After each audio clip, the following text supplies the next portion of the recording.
There's blood in the sky and it's falling on me.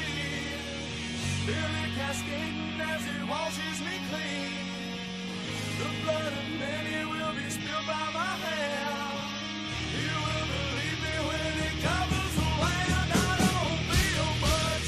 Hello, everybody. Welcome to another episode of Cities of Blood podcast. I'll be your host, Phil DeSaro, and I have a very special guest again with me today, my good friend Pete, a.k.a. Snacks. You can call him Snacks. Snacks talking smacks. So, unfortunately, this is Pete's last day in Sacramento, and we got to take advantage of the remaining hours we've got. Forgive the dog barking in the background. That's my shepherd, Quincy. That's life. Yep. Protecting the perimeter. Yep. Doing his thing. Let me know if something's out there. So, Have you enjoyed my stay? I have. Bro, this A lot. is so nice, man. Thank you very much. Sacramento, beautiful. I'm glad you liked it. I really don't understand why you're not a horticulturist. Like, the way you understand them trees like that. That's- But, you know, I adore your passions. Let me say that. And thank you for showing me things. That was my bucket list. The Hugger Redwood. Hugger Redwood. Knock that right out. Yep, awesome. Knock that right out. You got to come back during fishing season so we could actually take you fishing. Yeah, we gotta go fishing. That and get like a couple gallons of goat's milk so I can. And check out that book, Pete. That my book there, the copy that doesn't have the stripe across it. Yeah. Yeah, that one's yours. Okay. It's Is it signed? This time I signed it for you, the back page. That's what I'm talking So about. make sure you take that one with you. We got that in there. Yep. Man, hey, thank you, man. You're welcome. Listen, bro, this has been so. You might have been like, oh, he's bugging out, he's doing this, bro. I was relaxing because that's my groove. You understand what I'm saying? And it was to help you out. I enjoy being here. I love the dogs. Yeah, thank you for taking care of the farm. Everybody's cool. You know what I mean? Sorry about the key. No worries. But For people that don't know, I run a makeshift animal shelter. it's not makeshift. The boy doing his thing on it. Yeah, The boy's doing his thing. I have too many rescues, but Pete was kind enough to take care of them for me, and I really appreciate that. So I could go take care of some family business. What a little brother's for. Yeah, so congratulations on all fronts of what happened. Thank you. So we done been trying to put like 3 or 4 in there already. Yeah, unfortunately we lost that first one. So, and I know it's a dark subject, but if you wouldn't mind giving me like 10 minutes on this thing, so Bro, we got it. back. That's what All I right. was kind of leading up to. All right. Wait, I do have one ahead. question first. Yeah. All right. Don't lead us astray. We got limited time. Okay, listen. So when you sneeze Yeah. and you're by somebody, Yeah. you say like, "Achoo," excuse me. Yeah. They say bless you. You say thank you. Yeah. Okay. When you're by yourself, do you still say excuse me when you sneeze? I know I do. I guess because it's kind of like a habit, just a natural habit of doing it. Just because it's like in a natural blessed Yeah, thing. it's almost like I'm saying it at the same time as I'm sneezing, you know? Yeah. Yeah, exactly. So yes, But we grew up in Ocean County, New Jersey. yes, we both did. Not a lot of things have happened in Ocean County, New Jersey. There's been a handful. It's been not a many. handful. A handful of interesting things as well. The murder of the cop that happened out there from Lakewood, New Jersey. A few years ago. I think it was 2010, 2011. I think it was. Yeah, unfortunately, we've lost a lot of brothers in blue, across the country for, Over years, yeah. and it seems like it's increasing, especially the 2 female officers. One here from Sacramento, and then there's another one. Was it St. Louis? Don't quote me on that. That was super stupid. Like I've been traveling recently, so I haven't gotten a chance to really get my facts back. But the eerily similar, except this case had to do with 2 other officers shooting her accidentally in a hotel room while they were on duty and she was off duty. So there's some sketchy shit going on with that. What she was doing. Really, that just sounds terrible. Even if it was just something as simple as Well, a professional officer misfiring. But gun violence on any level is But this was supposed to be an accidental thing. This new one, Well, remember we were talking. We didn't get this on film, but I always feel in the police shootings, like we pay them hazard pay. Yeah. I feel if they come on something and you're not 100% sure that it's a gun, Yeah. a police officer, I think, need to return fire, not initiate it. Well, You understand what I'm saying? Especially because if that's the case, that means every situation you're walking into it like it's a hostile situation and you're shooting your gun. not using unfortunately, negotiation skills. you have to treat those situations like that because there are videos, and I can show you plenty of them out there, where guys do just pull a gun out of their pocket and start firing at somebody. Well, And, that's a different story. you know. Listen, then you have all right to shoot. But if they come up on a scene and, I mean, I'm tired of hearing stories about, we thought he had a gun, but it was a phone. We thought he had a gun, but it was a hot dog. at the same time, if you're the type of asshole who uses your phone and like, points it at an officer like it's a gun, like you're trying to trick them, then fuck you. You deserve the bullet. I'm sorry. I mean, Phil, Seriously, can't you? I mean, let's say, can't you be a bigger person and live to fight another day by saying, you know what? I'm going to do what this honky fucking cop says, even if I hate the motherfucker. And I'm going to say, okay, officer, whatever you want, good, just to get the fuck away from him. I got you. And then afterwards, take your shit on the podcast and say, this motherfucker mistreated me, but live. Don't fucking, what do you think he's going to do? I think He's trained to do that. No, he's not. They are. That's the thing. I got a brother who's a cop. They're trained to do it. But listen, you're not supposed to shoot. You understand what I'm saying? Like that. You have to defend yourself. Exactly. But if there's no. But you don't know if somebody's coming up like Quick Draw McGraw. You don't know. It's like until it gets out to here and he says, "Hi, it's a phone." Yeah, no, Phil. Don't get me wrong. I believe. So say they get a phone call, right? Mm-hmm.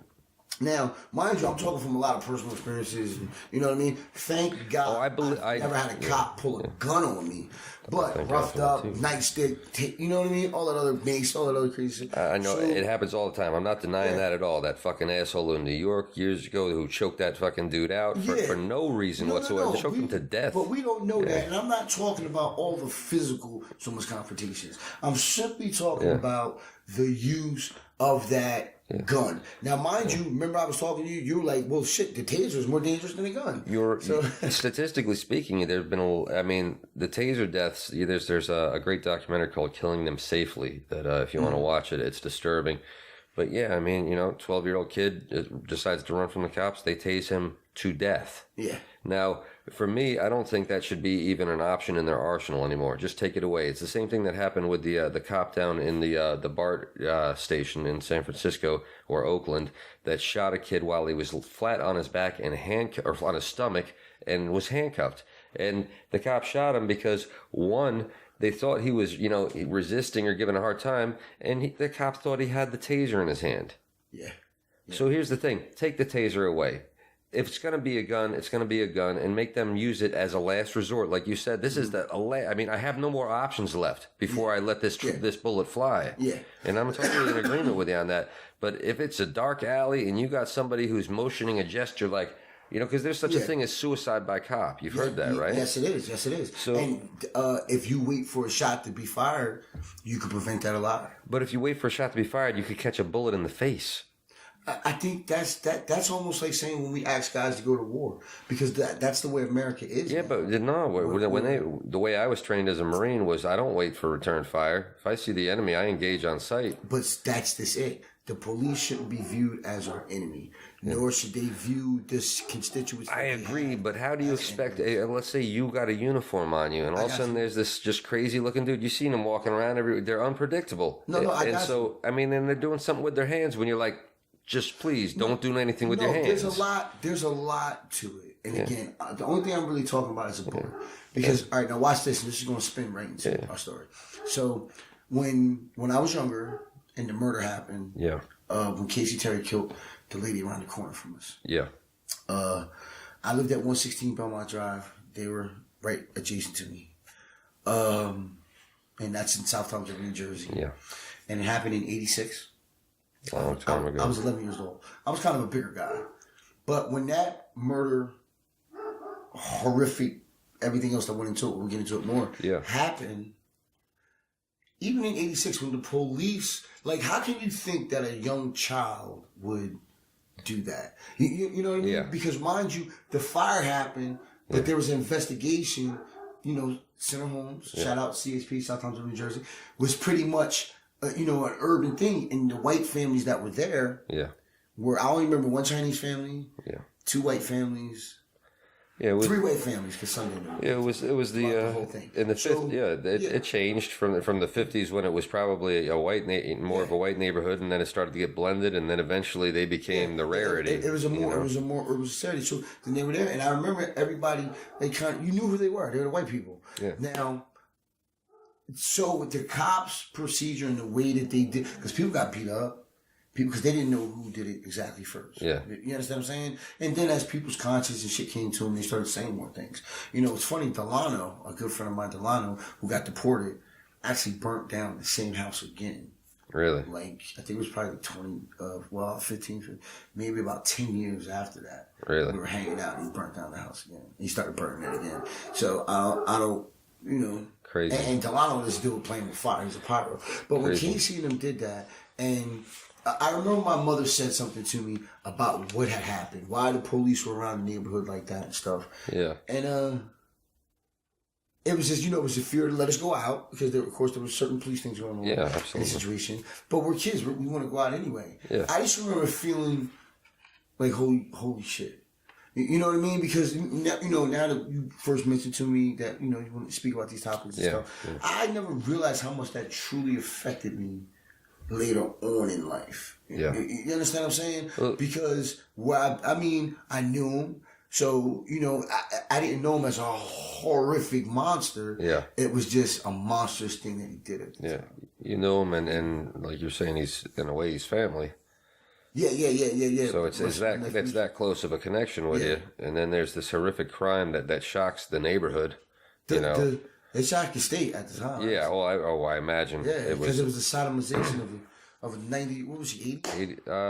This was December 3rd, 1986. Casey Terry, Maurice Romero, and Anthony somebody. We can't... Yeah. Or we might have the last two. It might be the same person. There was a home invasion, and they raped and beat an elderly couple. The wife died within minutes. The husband survived. The suspects returned 5 hours later and set fire to the home, and that's why ultimately why the husband survived, is because the fire triggered the fire department to come, and then they found Mr. What God, do I have their names there? Gosh, I had in the last episode. I looked it up. We'll pop it up on there. We'll pop it up on there. Yeah, here are the names. He survived though, and I believe he was something like 94 years old at the time. So he was elderly. His wife, had to probably at least be in her 80s, and here it is. They raped and sodomized the woman. And here's the crazy part about that. From what I can remember, and I'm not mess with the elderly or something like that. I wouldn't mind a grand cougar as they're called, but it wasn't like she was a very attractive woman. You know what I mean? And it wasn't like I was saying before, like they weren't they were the bad kids, the weed smokers, stuff like that. Yeah. But they weren't the ugly kids. If there is such a thing, they weren't. Yeah. There was not a history of them stabbing people or getting. No, I didn't say that. No. Oh. What I'm saying is that they could have still got some caducey. Oh, as far as like being things. good looking. Yeah. So what made the sodomy rape of this elderly person that I do not remember being attractive at all? Well, they say that. I don't know. I could be wrong on this, and then feel free to roast me on this, internet. But I think rape is more of a violent crime than a sexual crime. I mean, it's definitely sexual, but the violence part of it, it's more of dominance and asserting, power over another individual type thing. But even if you can, like a 90-year-old, they were very feral people, like I remember, and they were in their primes, 16, 17. How could you know what I mean? Like, I don't know. You said drug. I mean, this was the crack era. I mean, so that there's this was the New Jack City time period, 86. So there's a good possibility that this could have been drug fueled. What they did. Yeah. And I can't imagine these kids being sober and doing something like this, or what anybody. I'm gonna try to set up some type of phone interview or something with Casey. Wow.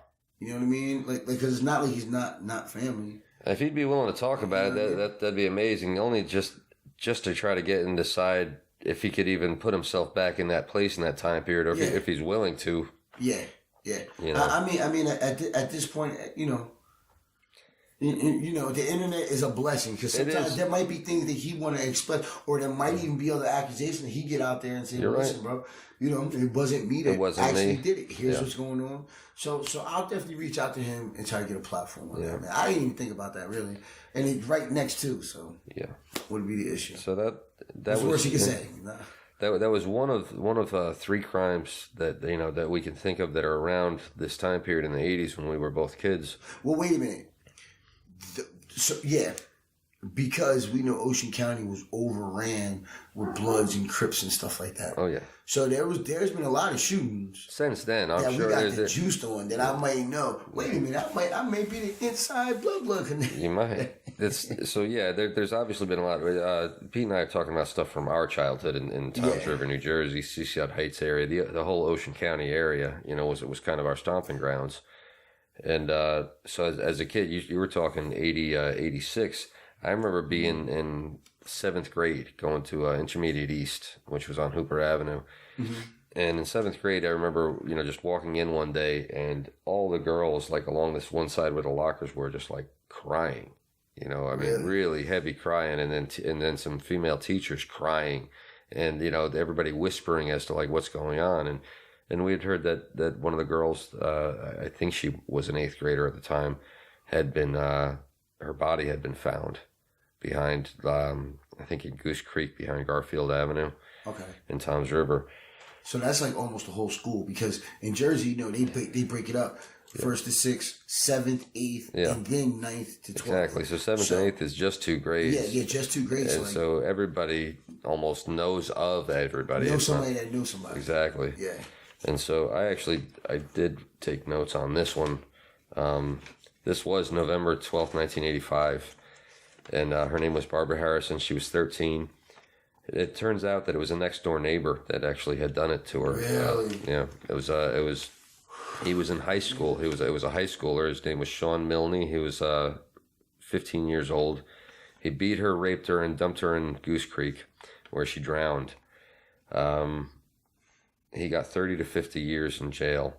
He was released in November 14th, 2015, after serving 30 years. So here is a murderer who's free now, and he did his 30 years because it's been 30 years since the crime, obviously. He was released with no supervision. He never apologized for the crime. In fact, he never took responsibility for the crime. He never admitted to it, or actually he admitted to it. The defense was that he raped her and sodomized her and beat her, knocked her out, and threw her in the Goose Creek to drown in self-defense because she supposedly attempted to stab him. Didn't even get it right. He couldn't even make up a lie. But here's the thing about you saying he's out. So if I remember correctly, in New Jersey, life used to be 25 years. Really? 25 years. I think you do like 22 and some change, and then you're done. They consider that a life sentence. To me, because you had to be 18. Yeah. So now when you're done with the 18, the prime of your life is pretty much over. So I understand the prime of your life's over, but your life's not over. In fact, for me, I mean, I guess I've had a better time from 40 on maybe than I've had, up to that. I've had some really good times being young, but at the same time, you tend to start really appreciating things, from 40 on. And at least for me, and maybe even earlier, but age brings maturity, right? So you start to appreciate things like that. And so I guess the thought is that after 30 years, maybe this person has matured and repented, and it still doesn't. 30 years is not life. I mean, 80 years, 100 years is life. It's like they're out, but that little girl's still dead. Okay, so here's the thing. And I've looked, because I was I was one of the most delinquent juvenile around. So, and you remember. Oh, yeah. You know what I mean? But I was also a fighter, right? And It really wasn't the fact that I was a good fighter. You had to be in your neighborhood. No. I mean, No, but I was on the boardwalk kicking big ass too. Like, I used to beat the guidos up and shit. But Al taught us shit that we had to learn. Exactly. You know what I mean? Listen, our thing was learn it in the garage, do it on the boardwalk. Yeah, we're talking about shout out to Al Powell. Albert Powell, Donald Powell, Judd Powell, The Dale Powell family. Even Sally. But Dale, definitely. Oh my God, Dale. Listen, so on the low, Albert was the badass. Oh, yeah. But Dale knew how to make himself more intimidating. Right. Like, and he used to check, he was like Jorge. He just checked you hard as hell. Really? Jorge, when you played wrestle with Jorge, he always went full-fledged. You know what I mean? And remember, Jorge was the 5 foot Yeah, I remember. badass.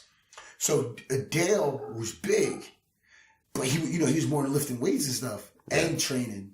So when he went at you, it was hard, not extra hard, but it was hard to say, look, don't play with me. Don't talk back, don't play. I don't want to laugh.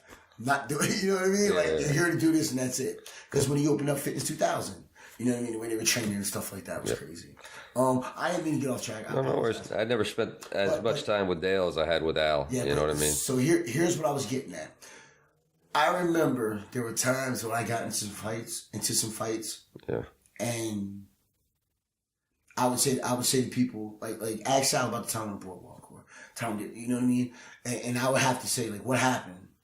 You know what I mean? Like, what happened? Like, what do you mean what happened? You just kicked the shit out of it. And I'm like, seriously? And then I'm like, well, what did I do? You know what I mean? I can remember certain parts of it. It happens too fast. Yeah, but there's but even at the point, there was a rate, you know, like, because I remember the first, all right, well, let's get it on. And then, like, the sensation I had from that first punch, and it's almost like I lost myself. So I wonder if those are, now, don't get me wrong, I still get that angry as an adult, but I don't unleash it. As a child, I'm like, what? My shoes are funny.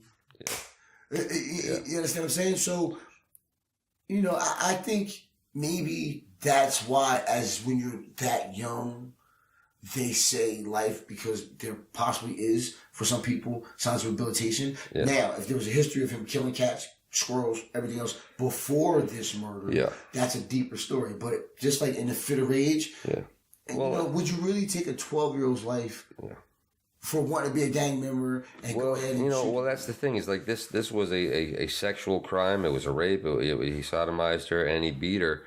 This is this isn't just, no, I'd say just, but this isn't like a manslaughter case. Like you say, let's say you were on the boardwalk and let's say you had actually hit somebody so hard you killed them. Because that's possible. It's happened. Right? You know, I'm just saying, you know, at that point, that's manslaughter, but I don't think your intent, or at least unless you ground pounded the guy to death, I don't think your intent was to kill the guy. It was a fight. Well, that I could see, you know, after doing your time and some maturity and some sincere regret on your part and remorse, then you getting another chance after doing your time. You know what I mean? But when you're talking about the sexual deviance out there, and this was that type of crime. That came from sexual repressed thing or whatever happened, and you said that a sexual assault is usually a thing of control or something like that. It is. But you can tell how unfit he was with it for his excuse of doing it. Like, you know what I mean? That's when you know you're really a child. Like, you might have did some adult shit. Like, come on, bro. Yeah. We were hanging out with adults, doing adult shit, and we're little as hell. Or, you know what I mean? We know, listen, if the laws now were back then, a lot of people wouldn't be what they need. Oh, yeah. No, we would have been in a lot more trouble. I mean, I'm talking about for the adults that we actually hung out with. You know, things are different. Yeah. And when he did that, I think, like, maybe he was, because a kid don't look at it. She might be like, no, they might be kissing. I don't really sure, like, the whole situation. But I think when he did that, then a panic mode set in. Oh, my God, I can't let her go on. You know what I mean? Cover your tracks. Now, mind you, I done been in a situation, a little, I guess, Cosmo Polizio, robbery. Cosmo's my best friend. Shout out Cosmo Polizio. I was talking to him a couple months ago. He was down in Florida. Where something happened, and when I was younger, like 13, I'm like, he's like, well, I'm going to call the cops. Shut up, you better not call the cops. You understand what I'm saying? Yeah. And then things went on from there. And then, don't get me wrong, pride. Yeah. You know, chicks looking. Somebody see me beating up somebody. You understand what I'm saying? So I think but I was young, and if the cops would have said something to me, why do you do Well, that? and these are all crimes of passion. But this little girl, every day she walked home from school with her younger brother. He was 9 years old at the time. This particular day, he was sick, so he couldn't make it, and she was alone. And I'm not sure that would have made any difference. But he was stalking her anyway. You know, but to me, there was no. I had never read anything about being there any contact, you know, or How old relationship. He was 15, she was 13. They had to have contact. I don't know. Come on, back in those days, bro, we played with our neighbors. We talked to our neighbors. Yeah. You know what I mean? Even Well, I mean, it could have been a neighborhood kid, but I never heard of any type of, let's say, relationship. And I don't know about you, but me, my 8th grade daughter, you ain't going out. You know, not on no date. You didn't get no cooter in 8th grade? In 8th grade? What do you call it? I got to kiss a girl or some shit like that, but. Oh, man, nah, cooter. No. Yeah. Not that young. Intermediate school West, love you. Townsville, New Jersey. No. And then Mr. Leonard ends up being a fucking pedophile. Mr. Leonard? Yeah, the Really? principal. Yeah, ends up being a pedophile. For West? For Intermediate School West. He lives in Island Beach State Park. And, you know, I end up, like, Leonard didn't like me and Donald. Because me and Donald used to. I'd been in his office a couple of times. Exactly. Me and Donald stayed in his office. So I'd never heard that. Leonard, they got convicted of it? Mr. Leonard, yeah, sexual child endangerment. Oh, Because shit. he was letting people go to the house. He started doing drugs and, you know what I mean? Oh, I'm going to have to The look high this school up. kids Oh, and my stuff God. like I can't that, believe yeah. that. He was our principal. Yeah. Mr. Leonard, do you remember? Yeah, well, because I Are went. you sure? You remember that time you were in the office and he spanked you? You weren't supposed to be spanked? I went to East and West. I told you how screwed Yeah. up I was. I went to. I say you're lucky. I went to like 7 or 8 different elementary schools. I know that doesn't sound possible, but we moved a lot like gypsies. And then 2 different middle schools, and then 3 different high schools. And so I got to pretty much the whole Toms River school system knew me. Gotta love it. Sarah. Shout out Tyra Davis. So I went to rugby in Wall Township. Yeah. Bro, like that was definitely. I did cocaine with this, and this was when I was like 16, 17. You know, just when I got my cool face hustling and shit. Yeah. I did cocaine with the teachers, smoke weed. And then one of the times that really bring me back is me and Tyrone Davis got brought home by Mr. Brunson. He was the gym teacher. Okay. So we go to his house because we're going to smoke a blunt. Me and Tyrone fly as hell. We're going to his house to smoke a blunt. Whose house? The gym teacher of rugby school in Wall Township. Wow. His name was Brunson. I think it was James Brunson or something like that. His last name is we called him Mr. Brunson. Yeah. So me and Tyrone used to always get out of school because really the school was kind of like just building itself or whatever it was. Yeah. Or the people that were working there, but whatever, they let 2 kids that's already in an alternate school be extra manipulative. You know what I mean? And me and Tyrone Davis used to go to school, hang out, eat, bounce. Rest take some Asbury, Long Branch, because it was that type of, it was like a, I don't know, not even a county, because it was in Monmouth County. We're from Ocean. I was supposed to go to that school too, but You loved it. my father, luckily at that point, was able to use somebody else's address. I think so. I was Okay. able to, stay at East. Yeah, okay. Because otherwise, that would have been like 4 high schools in 4 years. It would have topped it off, you know. Been gone. But so we go back to the. He takes us like, yeah, I'll take him home. You know what I mean? So before then, we stop at his house because either he owed us some money for some weed because me and Tom were devils, or he had the weed that time, whatever. Yeah. But he was like, stop at the house. So we go to the house. We sitting there talking, maybe grab some chips or something else. Yeah. We're kids, bro. Yeah. And fucking the only thing you hear upstairs like doo-doo-doo. And he look. And you know me and Tom like, yo, what the fuck going on? He goes upstairs. Yeah. Next thing you hear, splat, splat, splat, starts giving a spanking. Like, what the hell you doing home? Da-da-da-da-da-da. It's his 14-year-old son that was playing hooky. Oh That shit. didn't expect him to be home. Now, mind you, here goes the bullshit to it. Didn't pay that shit no attention at the time. Me and Tyrone were just laughing and so forth and so Yeah. on. Well, years later, I'm saying to myself, how much bullshit is that? We're about a year or 2 older than your son in high school. Yep. You're about to smoke weed with us, brought us to your house and everything like that. And it's like, but you beat your son. How much didn't you give a fuck about us? You understand what I'm saying? Well, yeah, no, you're absolutely right about that. You know, as far as like setting the example, but it also reminds me of that '80s drug commercial. Remember that where the dad busts in the room and he catches the kid with like the shoebox. He says, "I found this in your closet." It's like a shoebox full of weed kind of shit. Yeah. You know, and he's like, "Where did you learn this? Where did you get this from?" Because he goes, and he's like, "I learned it from watching you." Yeah. And it was like, you know, I think it was like parents who do drugs have kids who do drugs. Yeah, something like that. Wow. Like '80s commercials were amusing, and at the same time they kind of slammed it to you. Man, I hate the fact that they kind of like things are a little more sensitive now.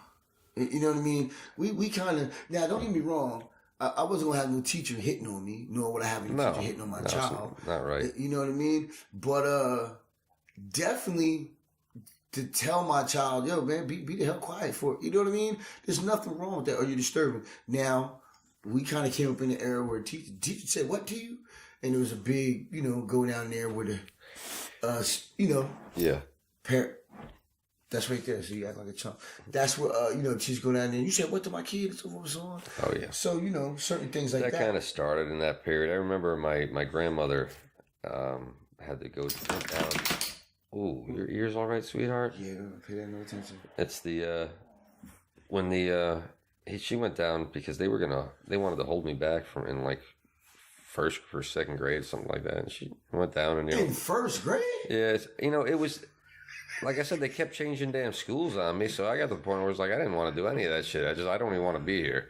Wait, they didn't want to hold you back in first grade. That's the start. How would they want to hold you back? How many preschools did you go to? About 3 or 4 of them. One in Bricktown, I remember. So basically, they're like, nah, he's up in the preschool. One in Bricktown. And they're like, no, he's good. I even went to kindergarten for like half a year in Arizona. Really? Yeah, we had my Salvatore had asthma, terrible really bad when we were a kid, to the point where he was in the hospital for it a lot. Okay. And so they suggested we move to a dry climate like Arizona. And so my father put my mother and Salvatore and myself up in Arizona in an apartment there for, I don't know, it might have been 6 months, maybe. I'm not sure if it was a whole year, but, you know, we were out there living. I was going to kindergarten there. Okay. You know, and I have to admit the Arizona school system, at least where we were at, which I think was in Tucson, was wonderful. I have nothing but great memories about the teacher and about, you know, the little things we did. And I think it was kindergarten. You know, we did things like silkworms, and you know, we kept silkworms until they actually made cocoons. And then what was the next thing? Oh, we made like cookies and shit like that. I mean, it was a fun little. What about English English muffin pizza? English muffin, I remember those. I love them motherfuckers, yep. Bro. To this day, I'm knocked down English muffin pizza like it's my best friend. I used to eat Stouffer's French bread pizza growing up. Yeah, like Elio's. Yeah, all that stuff. And like now, I can't touch it. I just can't do it anymore. I got to be really hungry to throw one of them down. Oh, I've become spoiled, you know. Yeah. Well, listen. So out here, organic. I can see the point in it. Yeah. You know what I mean? Yeah. My bowel movement been a little different, a little more healthier. You know what I mean? With the goat milks and stuff like that. Yeah. And it is cool. It's cool. I mean, I can't believe we didn't make no Italian hot dogs and put them up. So the next time we come out, we're going to make sure we make some things. Have to get some. Podcast. I think I can have some Brett's shipped out here. Get them overnighted. Me and my buddy did that. Caleb Heinzelman, who was in the Marine Corps with me. And for shits and giggles, he did it. He found this place in Chicago that was famous for Chicago deep dish pizza. Yeah. And he had a friggin' pizza overnighted to us in Virginia. I think Norfolk. Virginia. Okay. Yeah, because there's no pizza. Yeah, because you're in Norfolk, Virginia, and you know, and I had never had Chicago deep dish before. I grew up with Jersey pizza, so I'm like, shit, let's try it. You know, yeah, it was that was a good time. Yeah, they don't make Sicilians out here either. Never see a Sicilian pie out here. I haven't been out here in 20 years now, since 1998. I've yet to see somebody make a Sicilian pie. Probably going to kill them with this food truck. Or a calzone, like we talked about earlier. Yeah, we're going to kill them. Calzones. You know, we've seen things called calzones, but they're definitely not an East Coast calzone. I'll put it that way. No. They don't have the right ingredients. It's not even a calzone. It's a pizza turnover. Yeah. And then I wasn't going to talk about the bologna salami. The bologna salami. I mean, the bologna cut salami. Like, it was lunch meat cut. Yeah. You know what I mean? Like, it wasn't even big chunks of it. It was like a sandwich. It was like sandwich salami. Oh, inside the... Yeah, inside the what? oh, You can't even call it calzone. That's what I'm talking about. I thought that was just pepperoni. It could have been salami. It's salami. Remember, that's what there was salami calzones. No, you're right. That's the difference. Is everything back east, or at least the way it used to be. If you know, you can still find it. You just got to look a little. It's normally a handed down recipe. Then these are recipes that have been at least from the 50s, you know, and they obviously they go back a little further than that. But I remember my grandfather telling me about going to Steve Areno's in the 50s. Okay. You know, and I don't even know if the place is still open, but Steve Areno's didn't even call it a pizza back then. They called it a tomato pie. Yeah. Steve Areno's tomato pie. I got you, yeah. And my father, to this day, when he orders a pizza, he orders with no cheese. He gets a tomato pie. Okay. You know, because if the crust and the sauce is that good, you don't need the cheese. It's not, I'm not joking. It's that good. Like maybe a little bit of palm on it. That's it. Just so good. And that's another thing is that I know we're Cities of Blood, but we're talking about red sauce, so it's close. If you're going to go to try a pizza and really put it to the test, always try a slice of plain. Yeah. And that's really how you test a place and see how good the pizza is. Get that topping shit off of there. Order yourself a slice of plain and see how good their slice of plain is. How good their slice is. That's how you tell the crust, the cheese, the sauce, the whole thing put together. Or if they have a variety. Yeah. You see, you know, I haven't seen too many white pies out here either. White pies. That's what I'm saying, bro. We should just Italian hot dogs. Yeah. But like call it a kick in Sicily. Phil and Pete's Pizza Kitchen? Yeah, call it a kick in Sicily. Kick in Sicily. I don't care. And we'll only do specialties. Calzones, cheesesteaks. How about Goombas? Can we call it Goombas? I don't care, bro. You come on, Phil, bro. You know me. I don't. As long as you don't spit at me, hit me, and smack my mama. Goomba. You know what I mean? Well, we were in Texas, and my father made sure he took. We passed a place called Paisanos. Yeah, and so you took a picture. Yeah, well, I was shooting, but we couldn't find the place was packed, you know, so we didn't end up eating there when I was there. But they went the next day, and he said it was excellent. So it was fabulous. Okay. Really good. They found some great Mexican place too. My family. Glad everybody got back home, and it was a great time seeing everybody in San Antonio. My son, I love you. Hey, congrats, Sony, man. Congratulations. We're all proud of you. Bro, you kind of big, huh? He ain't gonna need a ladder working them things. Yeah, Pete didn't believe me that you were part Bigfoot. No. I see you Sasquatchy and ass. Mm-hmm. You're all right. You're all right. Yeah. Don't make. You seen those commercials? Don't make Bigfoot angry. Yo, but here goes the funny part. It was so cool, bro. He had you and your pop underneath his wing. Like, that's what I'm saying. And still could have tickled somebody else's shoulder. Like, yeah, he's Sasquatch big. Does he swim? Yeah, he was a decent swimmer. Okay. You know, it's he like I said, that's a funny story. He threw his thing into jiu-jitsu. Yeah. You know, it was flapping mode. Yeah, so that's. I thought I could still swim and surf and shit. Can't do it, bro. So, when I first got here, I was working doing. Sorry, everybody. Oh yeah, sorry about that. Of course, that would happen to me. Do I need this on here? Just leave it. Let it go. If I'm back here. All right. Okay. So all right. Leave it alone. You gotta let that ring go. Take 6. So when I first got out here and I was working, doing construction, you know, traffic management. Basically, I was a flagger. But I had to get certified. So. Yeah. So, we went to the Howard Johnson's, and you know I was working, and I was kind of good. You know, you got to know that shit. So I got this gig where they gave us a per diem and stuff, and they put us up in a hotel. But you know, the hotel got the pool. I'm coming from New Jersey. You know what I mean? I done put on a little bit of weight. I ain't been swimming in a while. Yeah. I'm like, I can do this. You know what I mean? Jump in, you know, shit everywhere. Shit just flipping and flapping everywhere. Yep. I figure worst case scenario, my big ass will float. Yep. So I jump in the pool.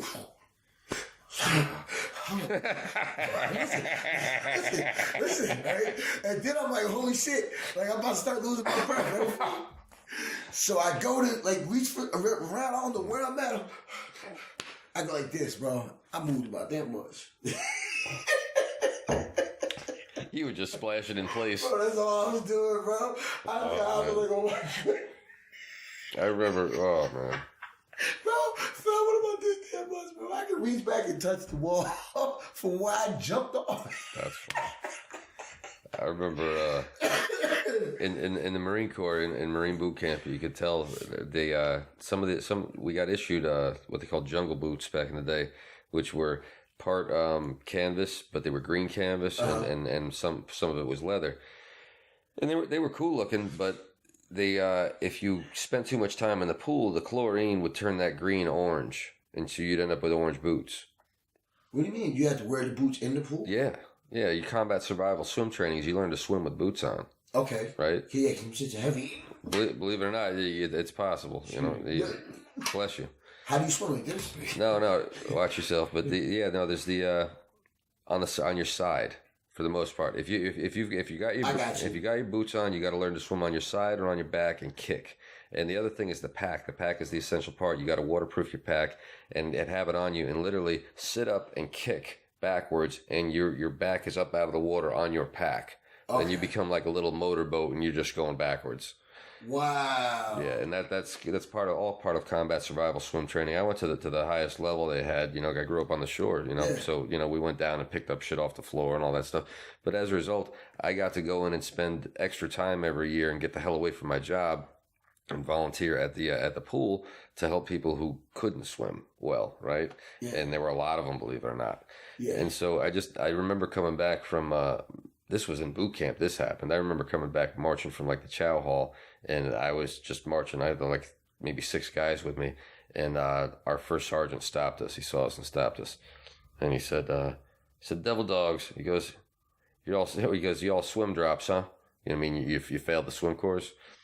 And so one of the guys, who had the orange boots, he says, "How can you tell, First Sergeant?" He goes, "Your boots are orange."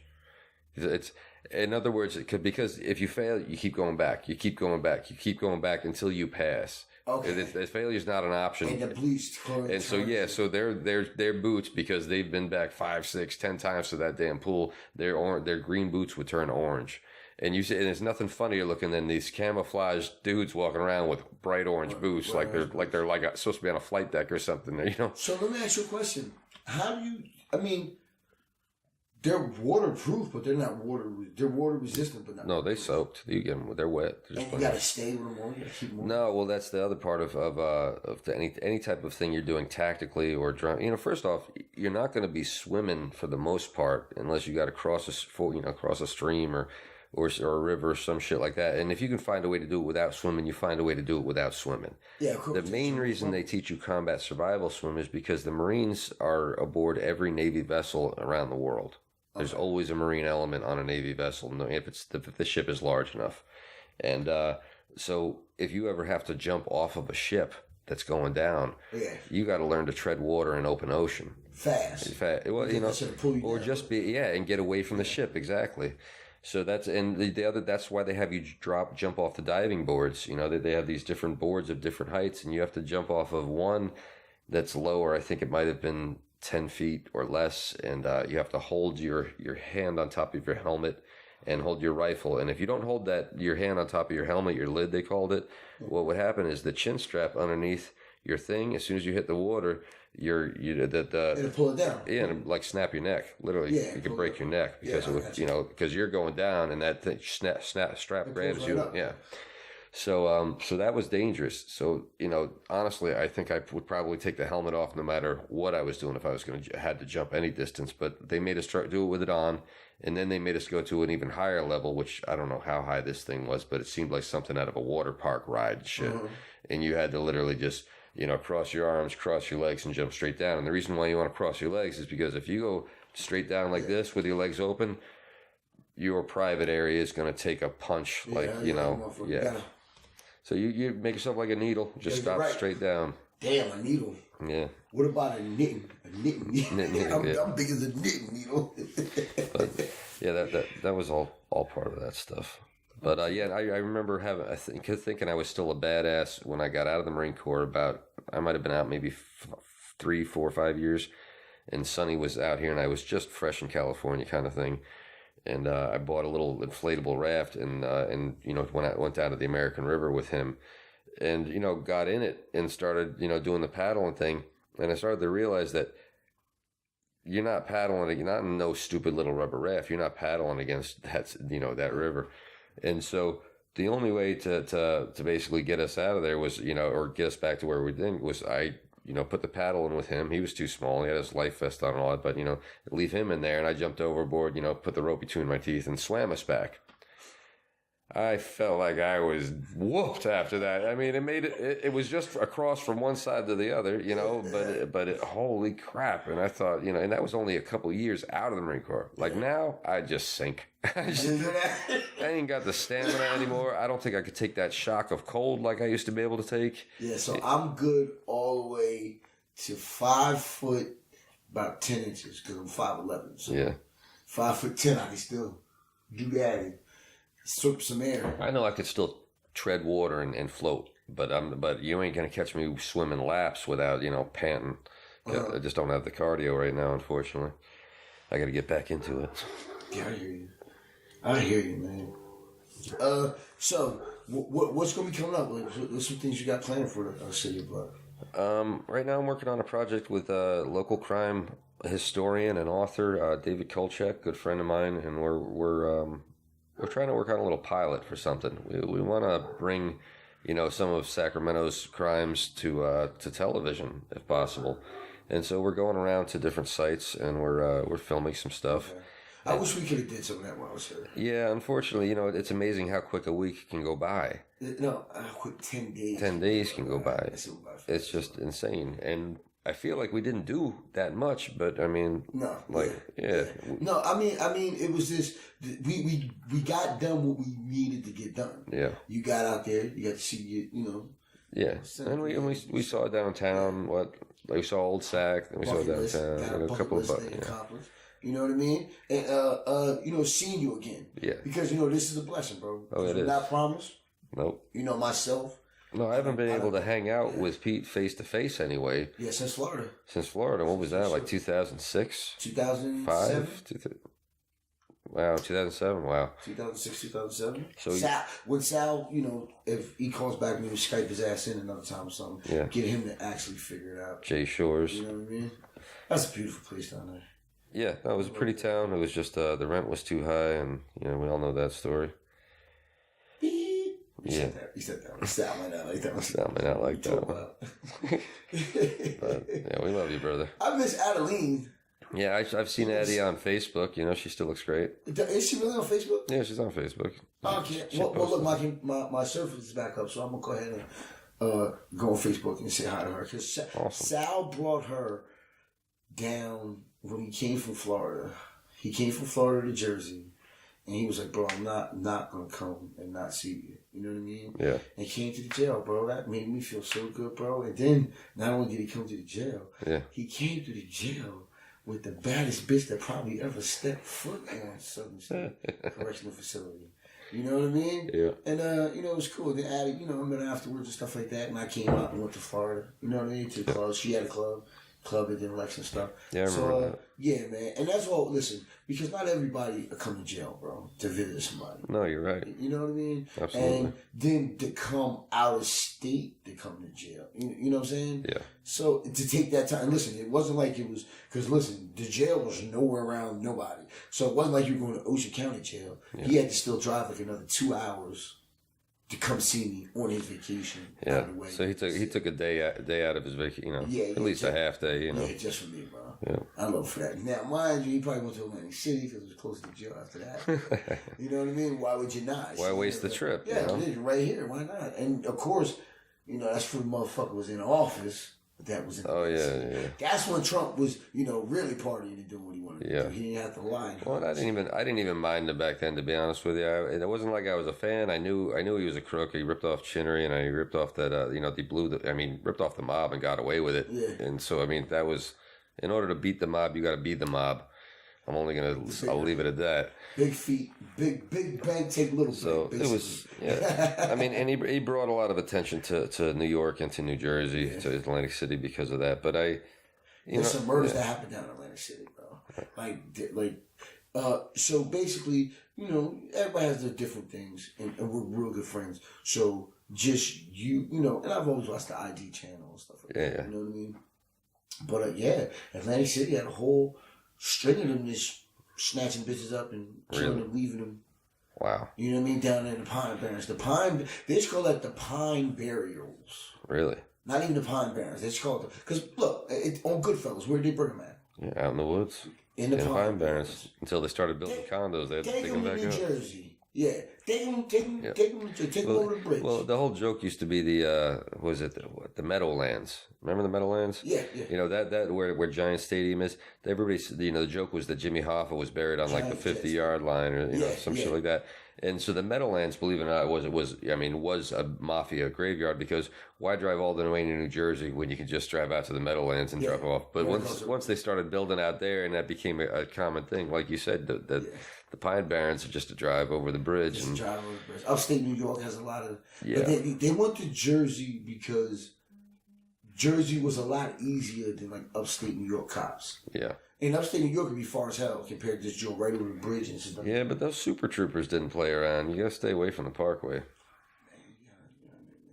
But how do you stay away from Parkway if you want some sombreros? That's New Jersey. If you want some sombreros right there on the Parkway, how do you stay up there? That's a sticky bun, or something like that. Yeah, anybody from New Jersey, the whole joke is, what exit are you from? Yeah, that's how you judge a person. But what exit are you from? Yeah. I mean, shit, we pretty much get it's a whole. It's not the fact that we don't like you if you're from a different exit. No. It's that you just got to know how to deal with you. You know, because I have friends that I know. Cool. Yeah. Come on, let's go here. Or let's go do this. Oh no, you can't come in the house. Why? Oh no, my people don't like black people. Like, you know what I mean? Or you get in the house and then, seeing some, the vibe changes. Yeah. You see it and they're like, oh mom, don't do that, and then, oh my god, you know what I mean? Because I had dreadlocks. Oh Jesus. So you know how many times I got petted, bro? I'm sorry. They want to pet you? Yeah. Wow. Can I touch your hair? Do you mind if I touch your hair? Or, you know what I mean? I remember back in the 80s, the kid across the street from me, Mike, his older sister was like a drug addict, and she was a little crazy, hung out with the punkers and all sorts of crazy shit. She always went up to New York. And I just remember her trying to, same thing, trying to touch some black guy's dreadlocks. And this guy was a Jamaican. He's like, don't be touching my locks, man. Smack. Don't be touching me down dreadlocks, man. Yeah. Touching me locks. Call her a blood clot. So you know right what I'm talking about. Oh, yeah. You know what I mean? You witnessed it from both hands. Yep. And then, but that don't mean, every generation, you can't really blame, a generation beforehand. You know what I'm saying? Because if you weren't raised around black people, it's different if you finally meet a black Well, the xenophobia is, is that just the fear of the unknown, right? What's different, the things that you... I thought you were talking about drinking Zima beers. No. There's xenophobia, and then there's a xenophile. Now, Romans were xenophiles, meaning they loved the exotic, meaning they would go around the world and steal people and bring them back because they liked the exotic so much. Yeah. It was... Persia. Yeah, so the Roman Empire was a huge melting pot because of that kind of thing. I mean, not in the way America is. It was very violent, and there was slavery, and it was terrible and all that. But I'm just saying they loved the exotic. They loved things from all over. Slaves, but you've been watching too many movies. But listen, like 300 and stuff. yeah, oh my God. Like, I might still be for slavery if we get some of them. It's like, everybody back in Greek times had a CrossFit, right? You're busy. You're busy trying to work the fields and milk cows and milk goats and shit, and trying to maybe go hunting. It's like, but these guys got time to get in and get those ab exercises in the morning. Only the Vikings have big guys. Go look at you look at Papua New Guinea, right? Mm-hmm. Now you see these guys, from here up, they're muscular, their arms are developed, and all, so their legs are, but they got the belly. Yeah, every single one of them got the belly. You're always told to keep this right and then the belly. I don't know where this fell off on me, but so it's I'm off one part of it. I just have to wonder, how accurate, some of this shit is. And I mean, I guess some of the guys must have looked like that because there are statues, where they carved guys like that, right? What if it's like all bullshit? It could be a lot of it could be bullshit, right? Food was kind of scary. I mean, well, for some, if you were rich, bro. Like, you ever see Masons they're fucking solid as hell people. Well, yeah, absolutely. But I'm just saying, yeah, the Mason isn't doing cardio. He's just sitting there pounding. So that arm is like this goddamn big, and his legs are like this. You know, and he's got, yeah, right? So my grandfather Chicky was like that. He was a mechanic, so he was a little guy. He was like 5'3", but you know, but he had these big hands and big arms because he'd been working on cars his entire life. Yeah. So you know, great arms on him. That was So listen, so if you can, if you can say hi to somebody, that you have because you have the platform, say hi to somebody that you let's go with a teacher, one teacher from anywhere that you would say hi to.